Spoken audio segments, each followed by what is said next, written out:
Hello, Virgo. Here's your weekly horoscope for January 24 to 30th.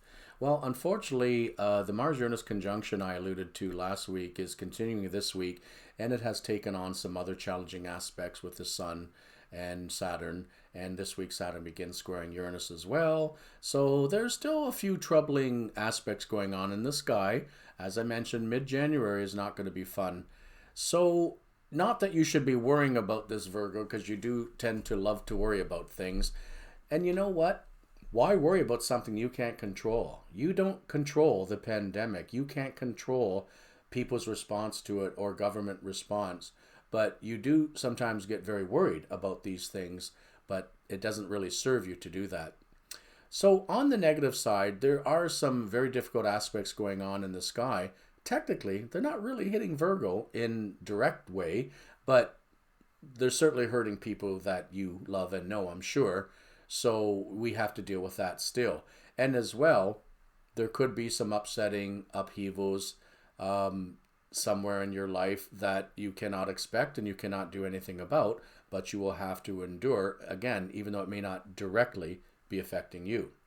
Now, generally, with Aquarius in your fifth house, you should be having fun. But with these squares to Taurus, it's not so much fun.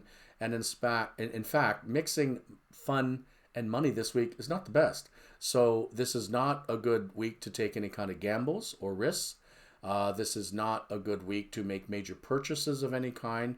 What this is a good week for, Virgo, is hanging low, keep your nose to the grindstone, keep quiet to yourself. If you're in an area that's on lockdown as we are, you should be staying home and being quiet anyway. Now, the Taurus planets, they do generally positively aspect Venus, but because they're not in a great aspect right now, not so positive for you, but as well, at least, maybe not as troubling as it could be for other signs. So there's the trade-off for you. Now, there are some softer aspects going on as well. There's a lot of sextiles and semi-sextiles going on between planets. Not going to name them all, but basically they do help soften the blow for a lot of people.